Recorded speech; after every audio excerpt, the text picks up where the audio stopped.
좀만 참으세요. 121페이지. 제가 파트 2에서 이 과목이 전체 25문제가 나오는데 여러분들한테 제가 권해드린 점수는 15개에서 17개 정도. 사실은 파트 2가 약간 어려워서 여러분들 권해드린 건 뭐 제가 20개 이상 맞으라는 건 아니고 적절하게 하시되 절대 꽈락은 면하잖아요. 꽈락이 10개니까 꽈락은 면하시면 예, 용어가 좀 힘들어요. 그러니까 제가 선택과 집중을 잘하세요라는 이유가 그런 거예요. 그래서 60점이잖아요. 마지막 시간 다시 정리해드릴게요. 우리 끝내고 121페이지 경제 분석입니다. 경제 분석도 한 문제가 나오는데요. 이거는 경제가 어떻게 되는지는 좀 알아라는 뜻이에요. 그래서 보시면 경제 분석 1번 경제 분석이란 경제 지표와 주가의 상관관계를 분석하는 것, 경제와 주식이 어떤가를 분석하는 것, 그걸 경제 분석을 한다. 그 정도. 121페이지 합니다. 그리고 2번 내용 있으시죠? 이건 개념만 기억하세요. 국내 총생산 GDP가 주가는 정해관계. 자, 볼게요. 지금 잠깐 용어 정리할게요. 상관관계. 상관관계는 마이너스 1에서 플러스 1까지 움직이죠. 그렇죠? 이렇게 써요. 플러스 1에서 마이너스 1, 그 사이 움직이죠. 그러면 A와 B가 있는데 A와 B가 상관관계 1이다 라고 하면 A가 올라가면 B가 올라가요. 그렇죠? A가 떨어지면 B가 떨어져요. 이게 상관관계 1에 같은 방향으로 가는 거예요. 상관관계 마이너스다 반대죠. A가 올라가면 B는 떨어지고 A가 떨어지면 B가 올라가고 이게 마이너스. 이게 음의 관계, 이게 양의 관계. 이렇게 해요. 아니죠. 다시 설명할게요. 그래서 국내 총생산과 주가가 양의 방향입니다. 그래서 보시면 주가 상승률, 즉 명목 GDP가 올라가죠. 그래서 GDP와 주가는 양의 관계다. 그것만 기억하시면 돼요. 그 다음에 금리와 주가는 역의 관계. 마이너스. 반대다, 반대. 금리가 높으면 주식은 안 내려져. 만약에 여러분 시중금리가 20%라면 주식할래요? 금리하면? 주식이요. 네? 당연히 그 은행 가죠. 은행 금리 20% 준다고 하면 고맙습니다 하고 가야죠. 지금 상황에서. 그렇지 않아요? 근데 은행 금리가 지금 2가 안 되고 1.5 막 이러니까 할 수 없이 주식하는 거죠. 절대로 금리가 높으면 주식 안 해요. 그래서 금리와 주식은 음의 관계. 마이너스가 그거 물어봐요. 그 다음에 환율과 주가는 양면성이 있지만 일반적으로 음의 관계이다. 그 다음에 정부 정책. 자, 적자 재정 정책일 경우에는 수요를 진작시키며 민간 차익 기회를 감소시켜 금리 상승을 초래하는 구축 효과가 발생한다. 그래서 적자라는 것은 금리 상승이 올라가기 때문에 주식은 음의 관계. 확대는 물가 상승이 초래할 수 있다. 그 정도. 그래서 시험에서 제일 많이 나오는 것은 GDP와 주가는 양의 관계, 금리는 음의 관계, 환율은 음의 관계. 그거 기억하십시오. 그렇죠? 예. 그 관계만 기억하시고 넘어가십시오. 네. 내용 있잖아요. 2번에 1번, 2번, 3번, 4번 타이틀. 그거 나머지 솔직히 들어가면 어렵습니다. 넘어가십시오. 그 다음에 기업 실사지수와 BSI와 경기종합지수 CSI라는 두 가지가 있는데 잠깐 볼게요. 박스 볼게요. 박스에 보시면 기업 경기 실사지수라고 해서 BSI라고 있으시죠. 요게 뭐냐면 국가에 가끔가다 이게 나와요. 저희 여러분 특별히 뉴스 보면 BSI가 몇 포인트입니다. 이렇게 혹시 들으셨는 분이 있을지 모르겠지만 들어요. BSI는 뭐냐면 비즈니스예요. 비즈니스.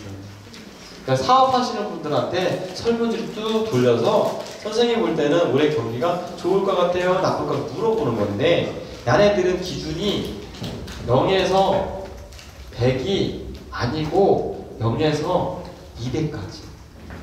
평균이 얼마예요? 네. 그래서 평균 미만으로 떨어지면 88, 90 이거 안 좋은 거예요. 100 이상이 좋은 거예요. 근데 가끔가다 BSI가 90입니다. 와, 좋은가 봐. 절대 안 돼. 나는 이해하셔야 돼요. 아셨죠? BSI는 0에서 200 사이로 움직여요. 그거 기억하시면 되고, 두 번째는 문제는 뭐냐면 케이스로 산수를 물어봐. 수학이 아니라 산수. 3번 문제. 계산하는 거. 공식은 박스 맨 밑에 있어요. 이거는 정말 인간적으로 외웁시다. 박스 맨 밑에 122페이지 보면 BSI 내는 공식이 있거든요. 전체 인원수 분의 긍정적으로 대입한 사람 빼기 부정적으로 생각한 사람 곱하기 100. 이게 공식이에요. 됐죠? 네, 플러스 100. 100은 기본으로 주기 때문에. 그래서 위에 보면 네, 플러스 100이에요. 공식 기억하셔서 3번 문제 보시면 경기 예측하는 방법에 200개의 기업을 대상으로 설문조사를 했대요. 200개. 그러면 분모에 뭐가 들어가요? 200. 그 중에서 긍정적으로 한 사람이 120. 부정적으로 한 애가 80. 네. 그래요. 120에서 80. 그러면 200대 40. 그러면 곱하기 100. 그러면 얼마 돼요? 2분의 40. 그럼 얼마 나와요? 120 나와? 2분의 4. 40. 120 나와요. 120 나오죠? 플러스 100. 공식표. 그렇게 공식표. 이거는 산수와 수학의 차이점 아시죠? 산수는 더하기, 빼기, 곱하기, 나누기. 수학은 루트, 시그마, 이렇게 쓰는 산수. 계산하는 거야. BSI 물어볼 거예요. BSI는 두 가지 물어봐요. 계산하는 거든지 아니면 BSI에 대한 기준 물어보든지. 암산으로도 하죠. 계산기 가져가셔도 돼요. 네, 계산기 절대 뭐라고 하면 계산 가져가셔도 돼요. 핸드폰 계산기 안 됩니다. 안 됩니다. 일반 우리 계산기 가져가셔도 돼요. 근데 아마 계산하는 게 한 두 문제에서 세 문제 나올 거예요. 그 중에 한 문제야 돼요. 사실 아까 이 표체 하는 게 있었는데 그거 차마 내가 하면 여러분들 집에 갈까봐 안 했어. 그런 기분 좋게. 그 다음 오른쪽에 123페이지 산업분석 있습니다. 산업분석 사이클이에요. 사이클. 이것도 한 문제 나오는데요. 사이클입니다. 그래서 보시면 잠깐 볼게요.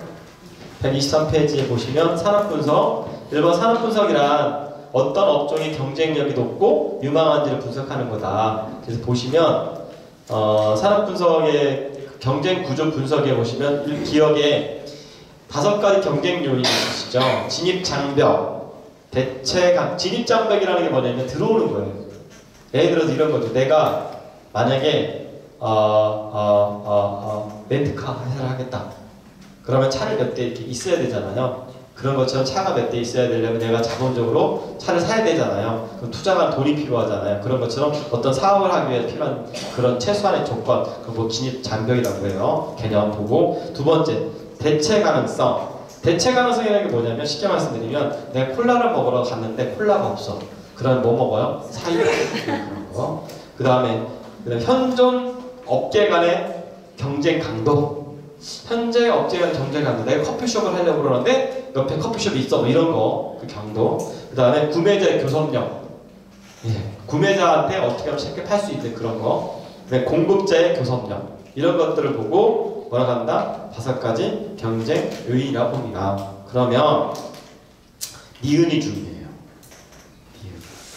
진입장벽이 높을수록 대체 가능성이 낮을수록 현존 업체 간의 경쟁 강도가 낮을수록 구매자의 교섭률이 낮을수록 공급자의 교섭률이 높을수록 이윤 장려력이 증가한 유망 산업입니다. 그러니까 유망 산업을 나타나기 위해서는 어떤 조건이 있어야 될까요? 물어봐요. 이걸 다 외우시면 그건 천재시고 2개가 올라가고 3개가 꺾어져요. 그것만 외우시면 되지. 2개는 올라가고 3개는 내려가. 몇 개 올 거예요? 2개 오시겠지. 그러면 뭐예요? 진입장벽이 크고 교섭력이 좋으면 이윤이 좋다. 나머지는 다 낮은 거. 되셨어요? 네. 자, 그 다음 물어봐요. 이거 이게 4번 문제예요. 4번 문제 아주 쉬운 문제예요. 종류 5개 중에 아닌 거 물어본 거고 아주 쉬운 문제잖아요. 그쵸? 4번 문제. 답은 3번이잖아요. 네, 이런 거 없었잖아요. 이게 쉬운 문제고 약간 어려운 게 아까 물어봤던 이윤이 좋은 기업을 나타내기 위한 조건이 아닌 것을 물어볼 수 있어요. 그런 거고. 그 다음에 2번에 보면 제품 수명주기 있으시죠? 제품 수명주기는 도입기, 성장기, 성숙기, 쇠타기를 나와요. 그 중에서 자 도입기는 신제품이 출하돼요. 새로운 상품이 나온 게 도입기예요. 도입기. 정말 도입기. 이게 정말 재미난 게 뭐냐면 처음에 로봇 청소기 처음 나왔을 때 누가 다 막 이러잖아. 역시 청소는 몽골레자루가 최고야. 이게 도입기. 그 다음에 성숙기. 야 그거 써다 보니까 집에서 강아지 놀이기로 딱 좋더라. 그 쓰는 거 성장기. 성숙기. 야 그 요즘에 인공지능이 있어서 청소도 잘해. 성숙기. 쇠퇴기. 야 이 집에 로봇 청소기보다 아예 로봇가 하는 게 나아. 쇠퇴기. 그렇게 간다는 거죠. 그렇게 나눠지는 거고 제일 중요한 거는 성숙기. 옆에 쭉 가면 수익이 제일 높습니다. 그거 체크해 놓으시죠. 이 4단계 중에 수익이 제일 높은 단계는 언제냐? 성숙기. 성장기. 성장기. 그 다음 기업 간의 경쟁률이 제일 치열할 때가 언제냐? 성숙기. 물어봅니다. 그 다음에 대체 상품이 나올 때가 언제냐? 쇠퇴기. 그거 물어봐요. 도입기는 안 물어봐요.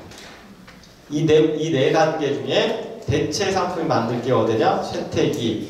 그 다음 기업 간의 가장 경쟁이 치열할 때가 어디냐? 성숙기. 이 세 군데 중에서 수익이 제일 많이 나올 때가 어디냐? 성장기. 꼭 기억하십시오. 넘어갑니다. 자, 123페이지 보시면 기업 분석이 있죠. 기업 분석하는 방식인데요. 분석하는 방식이 질적 분석과 양적 분석 두 가지가 있습니다. 시험 문제는 이 두 개를 구분하는 거예요. 어떤 것이 질적 분석이고 어느 것이 양적 분석입니다. 질적이라는 것은 읽어드릴게요. 질적 분석, 정성 분석을 통하여 우량 기업을 선별하는 겁니다. 그래서 분석 방법은 업계 지위, 제품의 구성, 성장 잠재력, 핵심 역량, 정성, 수치화 안 돼 있는 거. 수치화 안 돼 있는 거를 질적 분석을 하고 양적 분석은 수치화되어 있는 거. 그 밑에 보시면 기업의 재무상태표, 손익계산서, 이익잉여표, 현금흐름표 이런 것처럼 어떤 돈 냄새가 나는 거 그걸 보고 뭐라 한다? 양적 분석이 한다. 그거 구분하시면 돼요. 깊이 들어가야 하니까 그 정도만 질적 분석이 뭔지 양적 분석이 뭔지 정량적이 뭔지 정성적인 뭔지 종류. 그 대신 여러분들은 지금 빨리 결정하셔서 위 아래 부분 됐죠? 자 125페이지부터 126페이지 127페이지 공식을 외워주십시오. 방법이 없습니다. 3문제 정도 나올 거예요. 3문제. 이게 방법 없어요. 하나씩 보겠습니다. 공식 기억하세요? 125페이지. ROE라고 해서 자기자본 이익률이에요. 이게 기업 분석하는 데서 되게 중요하거든요. ROE가 내 돈이 얼마 들어갔는데 얼마 벌 수 있을까? 기업의 기본이거든요. ROE 많이 해요. 그래서 ROE란 자기자본 이익률이라 합니다. 내 돈이 얼마 들어갔고 얼마나 나올까라는 거라서 공식은 뭐냐면 ROE는 자기자본분의 순이익 그거 하나 체크. 내부 자기자본분의 순이익. 내 돈이 얼마 들어갔는데 순이익이 얼마 나왔을까? 내 돈이 1억이 들어갔는데 순이익이 1000만 원 나왔어. 10%. ROE가 10%면 엄청난 수익. 그렇죠. 그거 하나 기억하시고 그 다음 그 밑에 ROE는 매출 순이익 곱하기 총 자산 회전율 곱하기 부채 레버리지다. 그것도 기억하십시오. 이게 무슨 말이냐면 매출액 순이익. 매출을 했는데 나타난 수익률 거기에다가 총 자산 회전율 곱하기 부채 회전. 그러면 자기 자본은 매출액 순이익과 비례하고 총자산 회전율과 비례하고 부채 레버리지와 비례하겠죠. 그건 물어봐요. 되셨어요? 죄송하지만 좀 외워주셔야 되고 그 다음 그 밑에 보시면 ROE의 변동 원인이 있으시죠.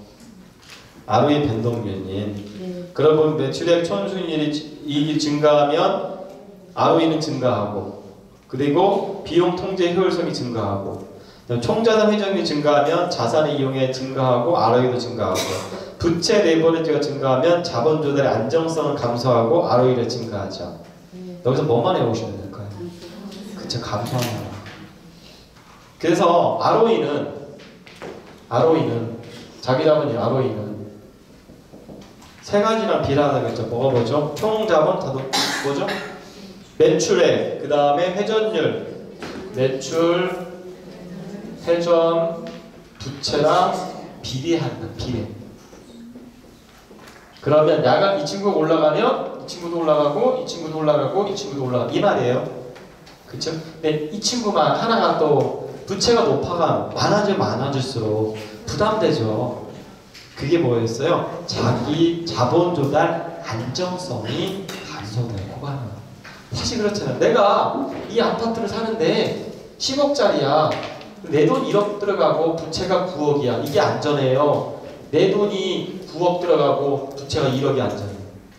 이쪽이 당연히 안전하죠. 그러니까 부채가 많으면 많을수록 자기 자본에 대한 안정성은 감소한다.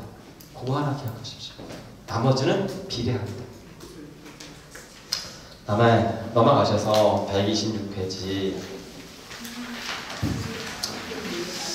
자, 수익성 지표와 안정성 지표, 활동성 지표와 성장성 지표. 이 문제는 어떻게 나오냐면 다음 중 기본 주식의 기본 기업 분석 중 재무 분석 중에 수익성 지표가 아닌 것은, 안정성 지표가 아닌 것은, 활동성 지표인 것은 물어봐요.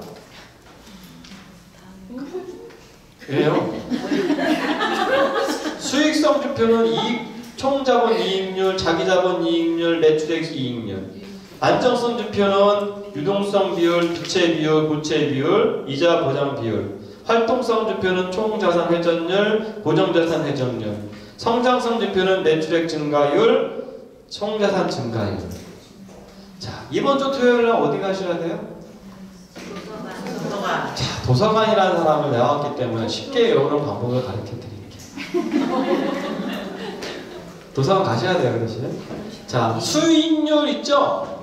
수익률의 이자 동그라미. 밑에 다 이자 동그라미. 이자가 나오면 수익률. 이거 어떻게 외워? 이렇게 외워야지. 안정성 지표 있죠? 네, 비읍자, 비읍.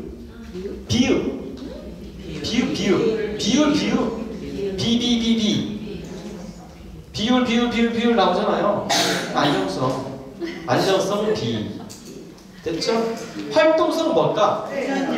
희읍. 회전 활동의 희음과 그 다음에 회전의 희음이 같아. 희음. 됐어요? 네, 자본은 증가해야 돼요. 성장은 증가해야 돼요. 외우셔야 하시는 거 없어. 어떻게 할 거예요? 외워야지. 그 다음에 제가 한번 얘기해 줄게요. 그 다음부터 말씀드릴게요. 이거는 방법이에요. 자, 볼게요. 맨 밑에 항상 여러분들 읽으실 때 어떻게 읽어요? 10분의 5 이렇게 외우죠? 그럼 10분의 5 이렇게 읽잖아요. 그렇죠? 그러면 항상 뭐부터 읽어요? 분모. 그다음 분자야. 이거 찍는 구조를 할게요. 못 외우니까. 자, 126페이지 맨 밑에 볼게요. 총 자산 증가율 있죠? 그 분모가 뭐 들어갔어요? 정기는 거 몰라도 돼. 총 자산 분의 뭐야? 매출액 증가율은 매출액분의 뭐야? 고정자산 회전율은 고정자산분의 매출액. 총자산 회전율은 총자산분의 뭐? 이자 보상 비율은 이자 비율의 뭐? 거의 그런 식으로 가. 그게 일정적이에요. 그게 일정이에요. 그래서 항상 뭐가 먼저 간다. 예, 그렇게 아닌 게 있어요. 이제 아닌 게. 예, 그렇죠. 이 아닌 걸 봐야죠. 자, 그러면 부채 비율은 체크. 말씀 잘하셨어요. 부채 비율을 외워주셔. 부채 비율은 자기 자본분의 타인 자본이잖아요. 그거 외워주시고, 유동부채는 유동비율은 유동부채분의 뭐니까 그건 어차피 찍으면 찍는 방법이니까. 그 다음에 아까 여러분들한테 자기자본 이익률이 요율하겠죠? ROE 요율하겠잖아요. 자기분의 순이익. 그래서 다른 것들은 몇 개를 외워주시되 기본적으로 이익률은 이응이 들어가고, 그쵸? 안정성은 기읍이 들어가고, 활동성은 희응이 들어가고, 그 다음에 성장성은 증가가 다 그렇게 매핑시키고 분모와 분자식을 푸시고, 그 다음에 외워주실 게 아까 하셨던 부채 비율 외워주시고, 그 다음에 자기자본 이율을 외워주십시오. 그 정도만 외워주셔도 이 문제 풀 수 있어요. 그렇게 깊이 안 들어가니까. 다 외워야지. 아니 다 외울 필요는 없어요. 요거 사이는. 127페이지. 자, 이거는요 정말 죄송한데요 3개나 외우십시오. 3개. PER 자기자본 단기 순이익분의 주가. PER 외웠죠? PBR BPS분의 주가. 네, 그건 배우셔야 돼요. 그 다음에 쭉 내가 PSR이라고 했어요. 세일즈 매출액분의 주가. 여기서 3가지는 좀 외워주셔야 돼요. 퍼 많이 할 거예요. 주식 하신 분들은 어느 뭐 살 때 주가가 얼마일 때 퍼가 얼마인지 많이 얘기해요. 퍼 하는 게 이거예요. 퍼. PER. PER은 EPS분의 주가예요. EPS분의 주가. 그 다음에 PBR은 BPS분의 주가. PSR, S는 세일즈거든요. 매출액분의 주가. 그 3가지만큼은 좀 인간적으로 해보자. 인간적으로. 근데 이거는 이 시험하고 관계없이 주식을 좀 하시거나 하시려면 3가지를 써요. PSR, PBR, PER. 그러니까 세일즈분의 주가는 PSR, PBR은 장부가예요. 장부가. 북이에요. B가 북. 장부가분의 주가. 그 다음에 EPS는 어스잖아. 이 프라이스. 그러니까 이익금분의 주가. 이런 거죠. PER은 뭐냐면 이 회사가 얼마만큼 이익을 많이 냈을까를 보는 게 PER이에요. EPS분의 주가고, 그 다음에 이 회사가 이익을 많이 못 내는데 땅을 많이 갖고 있는 회사 있을 거 아니에요. 건설회사 많은데, 유통회사 이런 데는 땅을 많아요. 근데 이익을 많이 못 내. 그 회사는 이익으로 평가할 수 없잖아요. 그래서 PBR이에요.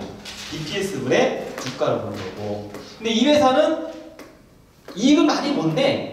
땅도 별로 없어. 근데 회전율이 너무 좋아. 세일즈가 너무 잘 돼 있어. 그럼 세일즈를 보는 거예요. 그 PSR. 그래서 모든 주가를 퍼를 보진 않고 각각 회사마다 달라와요. 그래서 PER, PSR, PBR은 기본적으로 외워 달라. 근데 대부분이 PBR, PSR, PER은 클수록 좋은 거예요. 아셨죠? 자, 그럼 한 장 넘기시면 아까 했던 거고, 한 장 넘기시면 아까 했던 거고, 한 장 넘기시면 다 했어요. 넘어가십시오. 자, 마지막 148페이지. 148페이지는 투자 관리.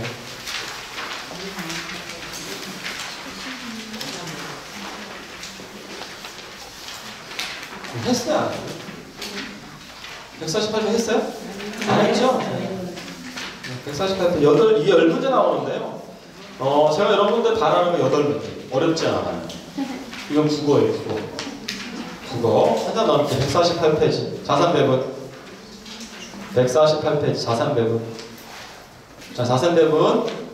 자, 자산 배분 말 그대로 여러분들 아시겠지만 자산을 나눠 놓는 거죠. 그런 것이에요. 자산 배분이 뭐냐? 용어 정리만 좀 하겠습니다. 자, 1번 자산 배분의 중요성이 높아지는 이유. 1번 투자 대상 자산군이 증가하고 있다. 여러분이 투자하시는 대상이 늘어났습니다. 앞으로 더 늘어날 거예요. 앞으로 정말 많이 늘어날 거예요. 그래서 자산군이 늘어나고, 두 번째 투자 위험에 대한 관리의 필요성이 늘어나겠죠.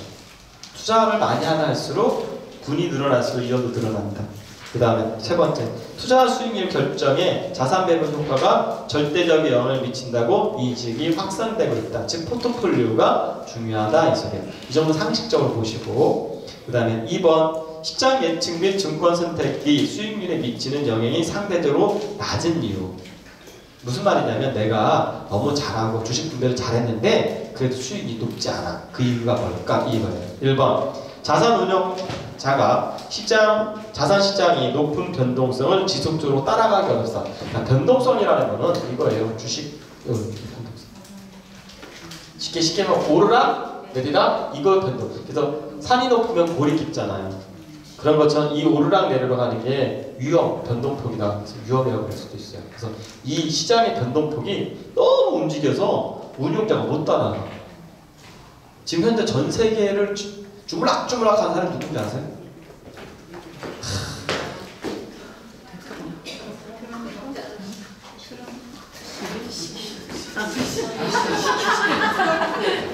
야셋이에요, 야셋이. 말을 못해 하는 애들 때문에. 말 한마디 하면 그렇잖아요. 김씨 아저씨가 기분 좋아서 미사일이랑 빵 쏘면 확 떨어지고, 트씨 아저씨 승질난다고 한마디 툭 던지면 툭 떨어지고. 그게 뭐예요? 변동성. 이 변동성을 누가? 자산 운용자가 못 따라가. 그 다음 두 번째, 시장보다 나은 성과를 위해 시장 대응과 종목에 대한 거래 비용이 발생합니다. 거래 비용이 발생하기 때문에 못 따라가. 그래서 이런 것들이 때문에 낮아질 수 있다. 이 정도는 나오면 그냥 상식선에서 보세요. 상식이죠. 이제 상식으로 하셔야 돼 이제. 그 다음 149페이지 통합적 투자 관리. 자, 통합적 투자 관리 개념만 얘기해요. 관리를 하는 건데 통합적으로 한다는 뜻인데 1번을 보시면 투자 관리란 기대 수익을 증가시키고 투자율을 줄이기 위하여 합리적 투자 대상을 선택하여 효율적으로 관리 운영하는 거예요. 말 그대로 관리 운영하는 거예요. 시험 문제는 뭐가 나오냐면 그 밑에 통합적 관리하는 프로세스 절차 물어봅니다. 맨 밑에 줄. 맨 밑에 줄. 어떤 식으로 하느냐? 첫 번째, 투자 목표를 설정한다. 두 번째, 자산을 배분한다. 세 번째, 종목을 선정한다. 네 번째, 사후 통제한다. 여러분 문제 2번 문제예요. 우선 2번 문제 가만히 볼게요. 2번 문제 이제 풀으실 건데 이런 문제가 나오면 찍는 거 방법 가르쳐 줄게요. 어차피 여러분들 중간중간 말씀드릴게요. 1, 2, 3, 4번이잖아요. 그쵸? 네. 사지선다에 시험장 가면 네. 넷 중에 하나가 답이에요. 이것만 60개만 제대로 찍거나 하는 거야. 맞잖아요. 그쵸? 자, 2번 같으면 가만히 보세요. 사후 통제가 몇 번이에요? 일반적으로 많이 뜨잖아요. 그쵸? 그러면 1번하고 4번하고 둘 중에 하나 찍어야 돼. 찍더라도 그냥 2번과 3번 찍는 건 바보예요. 모르면 시험장 가서 모르면 찍는 방법이에요. 4개 중에서 이런 거 나오면 사후 통제 이런 게 모니터링, 사후 통제 뭐 이런 단어가 맨 마지막에 하는 거잖아요. 프로세스상. 그렇게 딱 나오면 딱 봐가지고 이거는 1번과 4번 중에 하나다. 그거를 이제 나머지 볼펜 돌려야지. 그 대신 그냥 배웠으니까 자 1번과 4번 중에서 1번은 디귿, 니은, 리을 기억 2번은 디귿, 리을, 미은 기억이네. 그러면 디귿과 기억이 양쪽 같네? 그럼 뭐만 보면 돼? 리은과 리을을 봐야 돼. 산에 가면 뭐가 있어요? 산에 가면 물이 있어 하지 말고 전에 했던 거 새가 있어 하지 말고 나무가 있어요. 그래서 여러분들은 그거만 기억하시면 돼요. 산에 가면 나무가 있어요. 산목이라고 하죠. 자, 맨 밑에 보시면 맨 밑에 줄 보겠습니다. 자산 절차 있으시죠? 투자 목표를 설정했죠? 자산을 배분합니다. 자산을 배분합니다. 산을 종목을 설정합니다. 종목을. 그 다음에 사후 통제합니다. 무슨 말인지 아시죠? 네. 산과 목이 있어요. 산에 가면 나무가 있다. 이 상태에서 2번을 풀면 1번. 그렇죠. 이걸 어떻게 해요? 그냥 이런 거 나오면 키워드만 딱딱해서 푸세요. 되셨죠? 네, 넘어갑니다. 자, 넘어가겠습니다. 150페이지. 자, 150페이지 자산 집단이에요. 자산 집단인데 이 시험장에 뭐가 나오냐면 이자 지급형 자산과 투자 자산에 대한 두 가지 구분하는 게 나와요. 박스로 보라는 소리예요. 쉽게 말해서 이자라고 생각하면 은행을 생각하시면 되고 투자를 생각하면 증권사를 생각하시면 돼요. 됐죠? 그럼 그 박스 기억하시면 돼요. 박스. 그래서 박스에 보면 왼쪽이 이자 지급형, 오른쪽이 투자 자산형. 이자 지급형은 변동성이 낮겠죠. 지금 현재 아무리 금리가 막 지금 1%에서 1.5인데 어느 날 갑자기 이게 막 10%, 20%갈 일은 없겠죠. 갈 수도 있어요. 근데 그렇게 못 가고 그 대신 주식은 변동성이 높다. 그 다음 인플레이션 해지를 못하죠. 근데 투자는 가능하다. 그 다음 투자기간 은행은 짧아요 길어요? 짧아요. 투자는 길다. 네, 경기 상황이 안 좋을 때 뭐 해요? 은행 가세요. 경기가 좋으면 앞으로 우리나라 경기 좋아질 것 같아 나빠질 것 같아? 지금 여러분들이 이 생활이 지금보다 1년에 10년 이상은 좋을 것 같아? 지금이 좋아질 것 같아? 지금.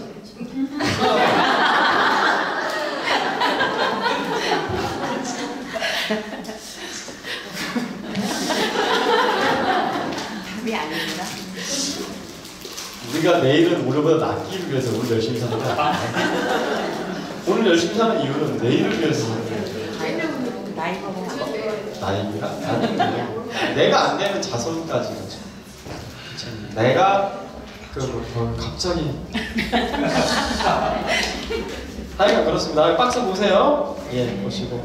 그다음 151페이지. 151페이지. 벤치마크에서 벤치마크.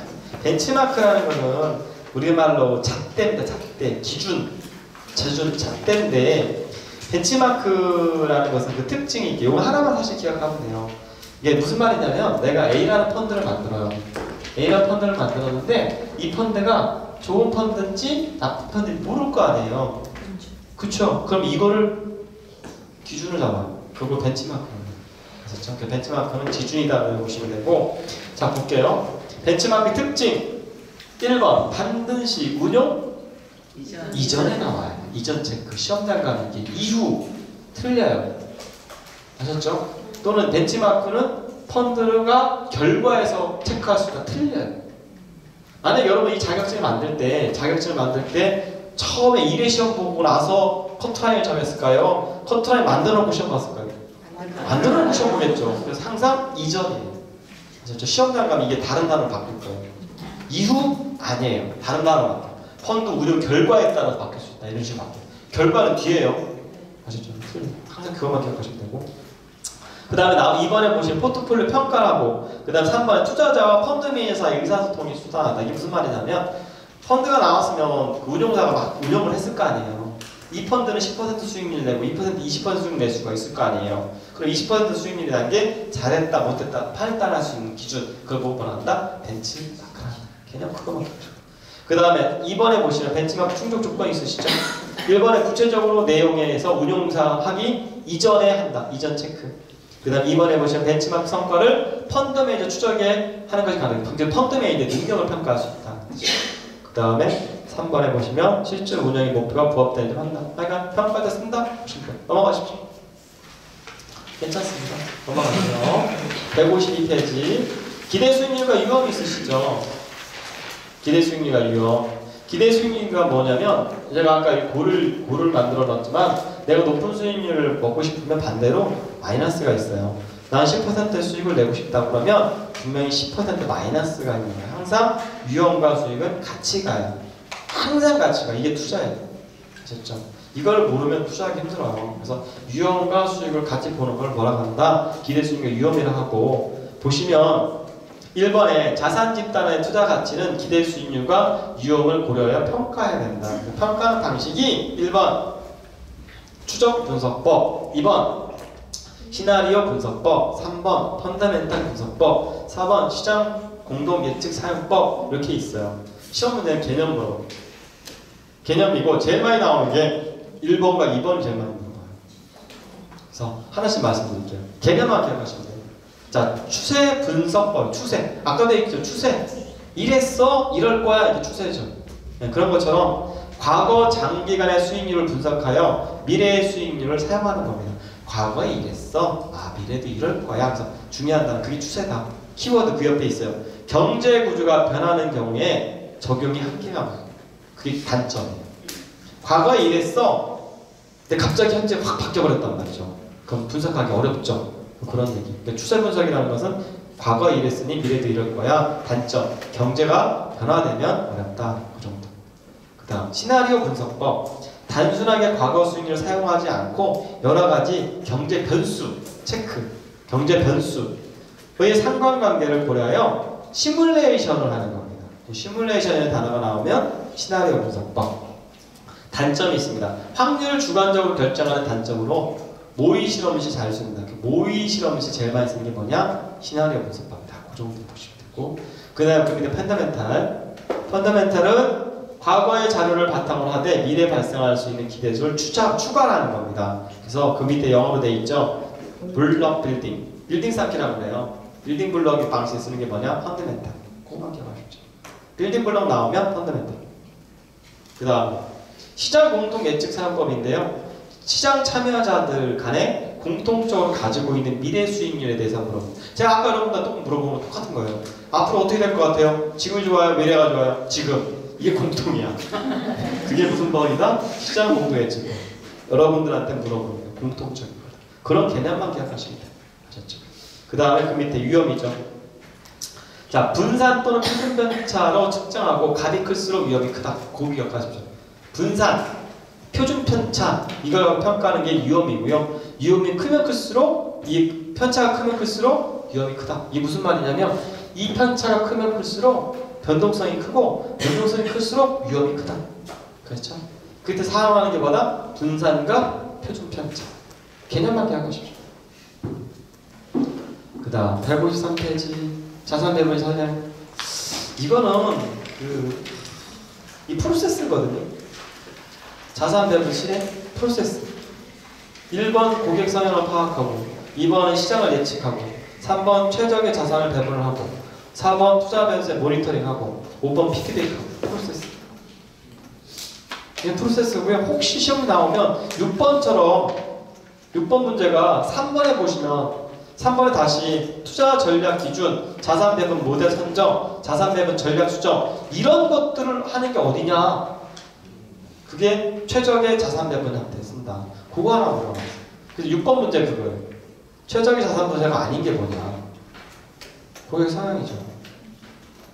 네, 그거 하나 물어봐요. 그 정도만 보십시오. 넘어가십시오. 자, 154페이지. 자, 리밸런싱하고 업그레이드가 나오는데요. 이건 개념, 이것도 개념 물어보고 포지션 물어보는데 읽어드릴게요. 1번 상황 변화가 있을 경우 자산 포트폴리오가 원래의 특성을 그대로 유지하고자 하는 것으로 주로 자산 집단 간의 상대 가격 변동에 따른 투자 비율의 변화를 원래 그대로 만들어주는 겁니다. 키워드가 뭐예요? 원래가 나오면 리밸런싱. 그것도 앞뒤 거 신경도 쓰지 마. 원래 나오면 리밸런싱. 그래서 포지션은 뭐냐면 그 밑에 투자 비율이 높은 주식을 매각하여 투자 비율이 낮은 주식을 매입한다. 이게 뭐냐면요. 이거예요.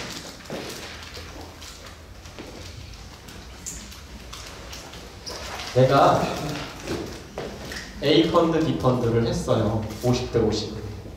근데 이걸 지나가니까 나는 돈을 많이 벌어서 80이 됐어.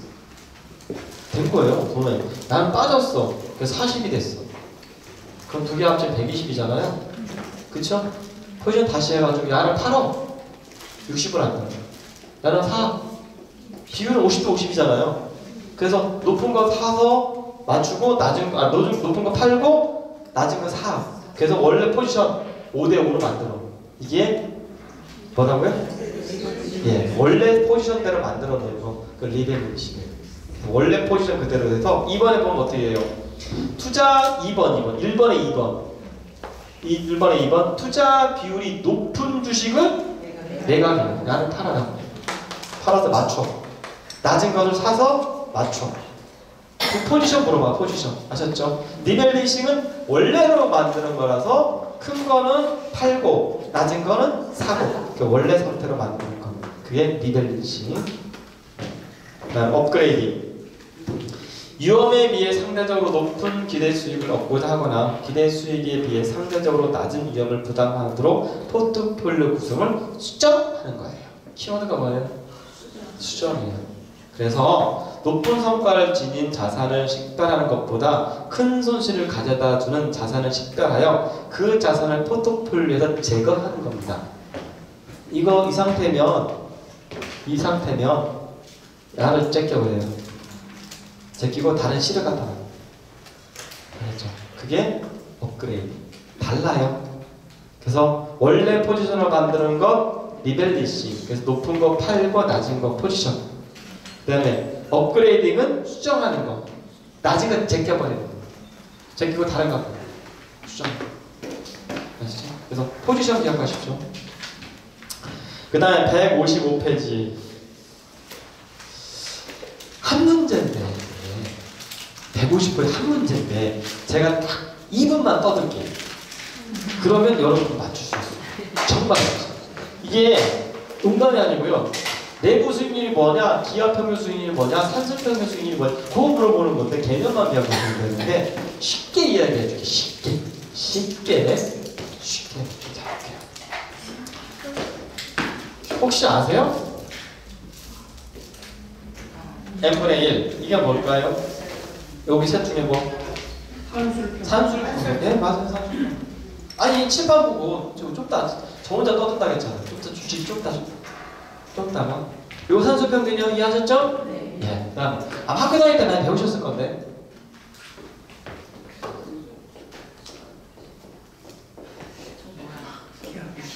그렇죠. 이거 많이 배우셨을 건데 안 배웠다고 하지 마세요.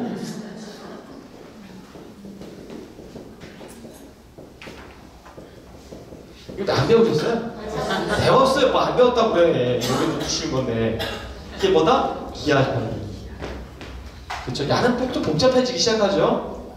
그 다음에 또 하나가 뭐가 있냐면 A라는 부동산이 하나 나왔어요. 이게 10억에 나왔어. 살까 말까 고민하고 있는데 내가 산다고 가정을 하고 1천년도에 이거 운영을 해서 한 5억이 아니야. 한 1억이 벌 것 같고 2천년도 운영해서 2억 정도 벌 것 같고 3천년도에 너무 많이 한 1억 정도 벌 것 같고 3천년도 만에 내가 2억에 판매할 것 같아. 나의 요구 수익률을 10%야. 저희 요구 수익률이 쭉 땡겼더니 나온 가격이 11억이에요. 그럼 매물 가격보다 요구 가격이 크죠? 그쵸? 그러면 4. 이게 NPV라는 거예요. Net Present Value라고. 그래서 4. 근데 요 10억과 11억을 일치시킬 수 있는 수익률을 또 맞추는 수익률이 있어요. 요게 IRR이에요. 이게 내부 수익률이에요. 이 내부 수익률이 12% 나왔어. 내부 수익률과 나의 요구 수익률이 크면 4. 요게 IRR이에요. 그래서 요 두 개를 일치시키는 수익률이 뭐냐? 내부 수익률을 한다. 요 세 개예요. 아니에요. 쉬워. 이제 줄치기. 하나부터 산술평균부터 할게요. 쉬운 거. 자, 산술평균 아시죠? 자, 산술평균이란 기간별 단일 기간 수익률을 모두 합한 다음 그 일을 관찰수, 우리 흔히 n분의 1 관찰수로 나눈 거, 그걸 보고 뭐라 한다? 산술평균. n분의 1. 그러다 보니 이걸 보고 뭐라고 하냐면 시간 가중 평균 수익률을 한다. 같은 말이에요. 산술평균과 시장 수익률은 같은 말. 시간. 그래서 그 밑에 3번 자금 운용자가 중도 투자 금액에 대한 재량권이 없을 경우 체크. 누구냐면 펀드 매니저. 운영을 적정한다. 따라서 산술평균 수익률은 시간 가중 평균 수익률이라 하고 이거는 자금에 대한 통제력이 없는 펀드 매니저한테 최고의 수익률입니다. 그러니까 펀드 매니저를 평가할 때 제일 좋은 수익률이 뭐냐? 산술평균 수익률. 시험이 납니다. 이해하시죠? 네. 네? 어려워. 아니 n분의 1. 산술평균 수익률은 기간분의 나눔 수익률이다. 그게 1번이잖아요. 그 야는 시간 평균 수익률이라고 한다. 2번이잖아요. 3번 자금 운용에 대한 재량권이 없는 사람한테 적절하다. 가가 누구냐? 펀드 매니저다. 따라서 산술평균 수익률은 첫 번째 n분의 1 단순 횟수분에 나눈 거다. 시간 가중 평균 수익률이라고 한다. 그 다음에 펀드 매니저한테 적절하다. 이해하시죠? 그거 한 문제 3개 외워주시고 기업 평균 수익률 누트시어 나오기 때문에 뭐가 중요한 거냐면 여기 재투자가 나와요. 재투자. 복리. 그래서 기업 평균 수익률을 보시면 중도 현금 흐름을 재투자되어 증식되는 것입니다. 그래서 뭐 나간다? 재투자할 때 쓰는 수익률, 기업평균 수익률. 공식 여러분 외우라는 거 아니에요. 개념만 기억하시면 돼요. 그 다음 마지막 1번 갑니다. 내부 수익률. 내부 수익률, 현금 흐름의 현재 가치와 현금 유입의 현재 가치를 뭐 하는 거? 일치 동그라미. 일치라는 단어가 나와도 그냥 내부 수익률. 이거예요. 10억하고 이 10억하고 이 11억하고 일치시키는 수익률. 현재 가치와 현금 흐름을 일치시키는 수익률. 그거 뭐라 한다? 내부 수익률. 그냥 일치가 나오면 그냥 내부 수익률. 그 다음 이걸 보고 뭐라 한다? 금액 가중 수익률. 그래서 그 밑에 자금 운용자가 중도 투자 금액에 대한 재량권이 있는 경우 누굴까요? 투자자. 투자자한테 좋은 게 뭐냐? 내부 수익률. 그래서 외워주셔야 돼요. 한 문제 나와. 나는 무조건 나와. 개념 물어볼게요. 정리해드릴게요. 내부 수익률을 외워줄 책 보세요. 잘생긴 제 얼굴 안 주셨는데 책 보시면 자 내부 수익률은 뭐다? 첫 번째 일치시킨다. 일치시킨다. 금액가중법이라 한다. 그 다음에 자금 운용 능력이 있는 사람, 즉 투자자한테 좋다. 됐죠? 산수평균 수익률 n분의 1이라 간천횟수로 한다. 시간으로 한다. 재량권이 없는 사람한테 좋다. 그게 누구냐? 펀드 매니저. 기업평균 수익률 재투자. 그 정도만 알면 한 문제 풉니다. 넘어가십시오. 자, 전략적 자산 배분과 전술적 자산 배분을 나오는데요. 이것도 한 문제 나오거든요. 재수 쪽은 두 문제인데 여러분이 뭐 하려면요, 전략이 벌고 전술이 벌고 그 포지션만 기억하시면 되는데, 자 뭐냐면, 자 저 푸른 초하늘에 그린가를 집을 짓고 나는 은퇴를 할 거야. 나는 나의 은퇴 목표가 있어요. 그걸 보고 뭐라고 하냐면 전략 크게 봅니다. 전략은 크게 봅니다. 전술은 그래서 어떻게 할 건데 나는 열심히 증권투자 자문위원 공부해서 자격 따가지고 이걸 가지고 나의 하나의 새로운 수익원을 창출할 거야. 그냥 나 열심히 공부할 거야. 이게 뭐예요? 전술 공부예요. 아셨죠? 그러면 자 박스를 볼게요. 줄치기 하는 거만 하세요. 많이 하지 말고. 자 전략적 자산 박스입니다. 점이 장기적인 줄치세요. 장기적인 자산 배분 구성과 중기적으로 재별 자산에 취할 수 있는 투자 비율의 한계를 결정하는 의사결정. 다른 거 필요 없고 장기적이다. 전술. 시장의 변화 반응을 예시하여 사전적으로 자산 구성을 하는 것. 시장을 따라가는 것 전술. 그 정도 보시면 돼요. 그다음 그 밑에 전략은 장기적이죠. 운영 방법을 보면 정적이에요. 정적이라는 게 뭐냐면 움직이지 않는다는 뜻이에요. 그 다음에 소극적이에요. 소극적. 그 대신 전술은 동적이에요. 막 바꿔. 그리고 뭐예요? 적극적이에요. 그 다음 맨 밑에 보시면 이론 배경이 있으시죠? 이론 배경에 전략은 뭐가 있냐면 포트폴리오 이론을 토대로 합니다. 분산투자. 그 다음에 전술은 역투자 전략. 역투자 전략이 뭐냐면 저가를 매수하고 고가를 매도치. 아셨죠? 이게 역투자 전략 그러잖아요. 싼 거 샀다가 비싼 거. 쌀 때 샀다가 비싼 거. 역투자. 그 다음에 과잉 반응이 뭐냐면 이게 얼마 전에 있었던 게 얼마 대표적인 그거예요.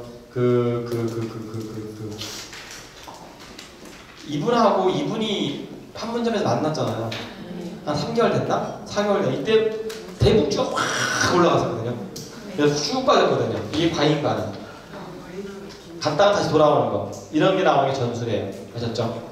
그게 과잉 반응. 그 다음에 이것을 다시 돌아오는 거. 그렇게 나와요. 아셨죠? 그 다음에 그 옆에 보면 157페이지 보시면 뭐가 있냐면 전략적 자산 배분의 실행 도구 있으시죠? 네. 그 타이틀만 기억하세요. 시장가치 접근법, 그 다음 위험 수익 최적화법, 그 다음에 투자자별로 투자상황 고려법, 모방하는 방법. 이런 것들은 뭐다? 전략. 그 다음 그 밑에 보시면 기술적 포뮬레이션 역투자. 이건 전술이에요. 시험 문제 뭐가 나오냐면 다음 주 전략적 자산 배분에 대한 실행 도구가 아닌 것은, 이론이 아닌 것은 물어봐요.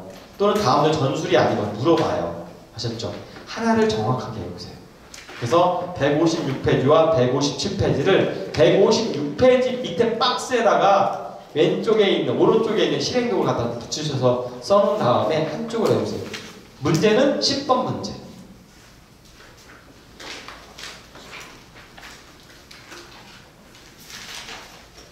10번 문제 보죠. 전략적 자산 배분의 실행 도구가 모두 묶은 것. 그럼 이 중에 전술만 빼면 되잖아요. 전술이 가장 대표적인 역투자 전략이거든요. 포뮬러 전략. 그러면 리을은 아니야. 그쵸? 그 다음에 다량 회계 분석법도 전략이에요. 전술이에요. 그럼 디귿 아니에요. 그 다음은 두 개네. 시장가치 적립법하고 최적화법. 그거는 전략이에요. 하나를 넣으셔야 돼요. 되셨죠? 저기 죄송한데요. 수업 끝났는데 꺼주실래요? 요 한 문제 하셨죠? 그래서 다 끝났고요. 자, 마지막으로